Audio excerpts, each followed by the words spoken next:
Hi, I'm Martin and I'm a photographer and I have planned to shoot this video for a long time. But I guess it has never been more important to do so than right now.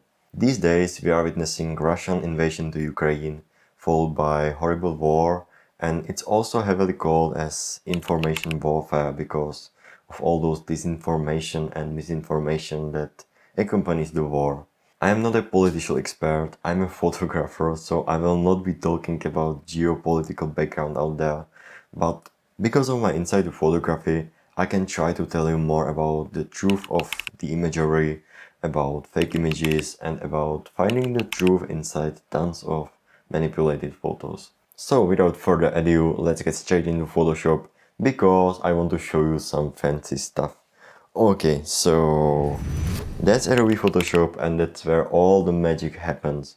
Here you can retouch faces or change body shapes, or you can even recreate a whole scene here. For demonstration purposes, I will show you some before-afters of photos that I tweaked in Photoshop in the past. So, for example, take a look at this image, and I took it on a plane, and because there wasn't enough space to take the desired image, I had to adjust it in the post a bit. So I corrected perspective using transformation tool, and then I used the content ever tool, which automatically fills the gaps that were caused by perspective correction, and I also adjusted a few minor things. And in the end it resulted in much eye-pleasing image, and since it's purely aesthetical thing and has nothing to do with the informational part of the image, I think it's an acceptable change. Another also purely aesthetical example might be this night sky picture.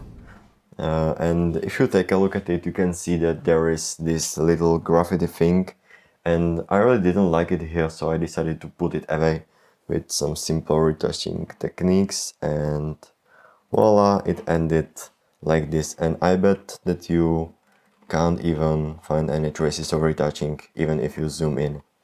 So yeah, that's another aesthetical thing, I guess. But if you are clever enough, and I believe that you are, you can probably imagine how it might be abused by everyone, from Instagram beauty bloggers enhancing their bodies to governments creating believable misinformation.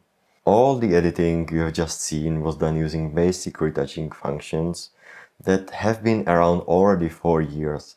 But Adobe introduced something called neural filters in one of the recent Photoshop updates, which is a set of tools that uses the artificial intelligence, aka AI, and it's a real game changer. For instance, on the example of the photo of this young beautiful lady, let me show you, which is, by the way, not real. It's also generated in app powered by artificial intelligence. But you can take a look how easily you can change her mood, because let me just run the neural filters.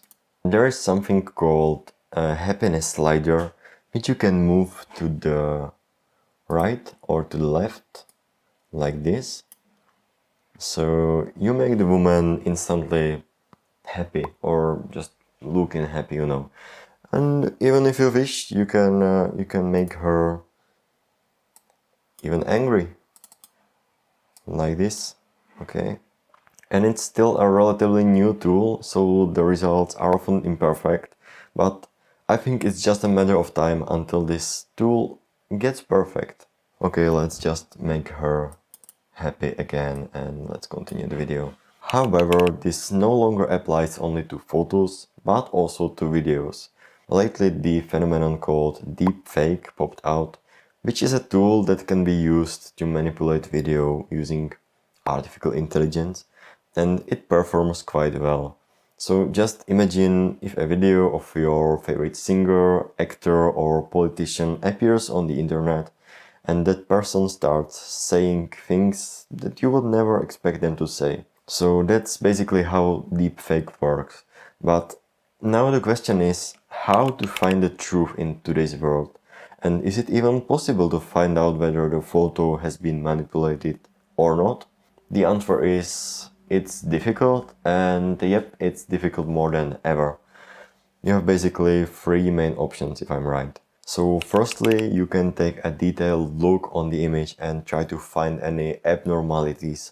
Like, you can ask yourself, is the wall straight or is it slightly convex like an inflated balloon? Or can you find any little details that appear on the photo multiple times? Because if some straight lines or lines that should be straight look like a balloon or something like that, then someone probably played around with the body shape of the model.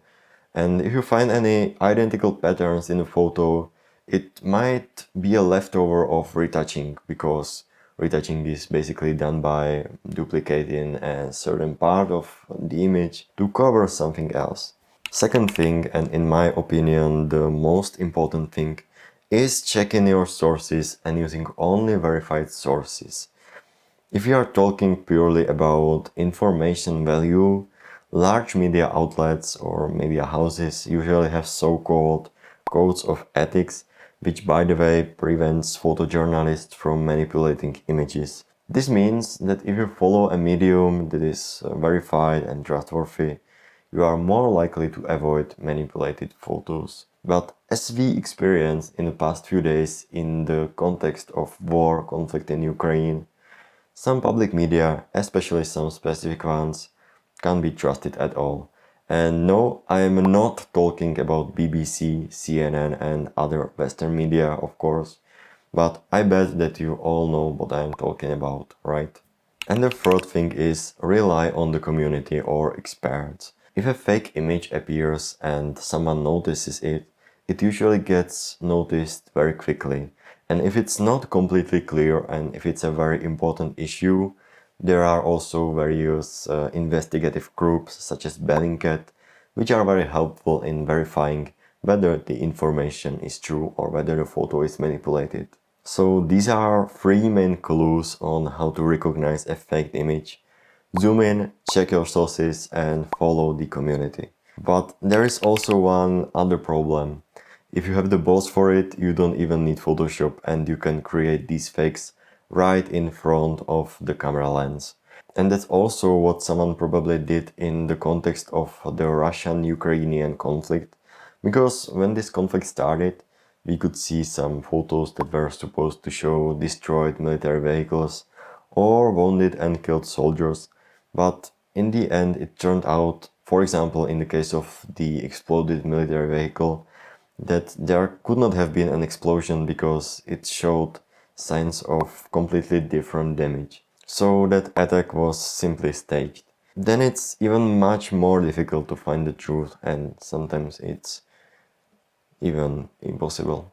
Anyways, I recently heard one clever thought on Instagram, which was stated by a traveler I follow out there, and he told that he traveled the world from east to west and hasn't found a single objective and truthful truth yet.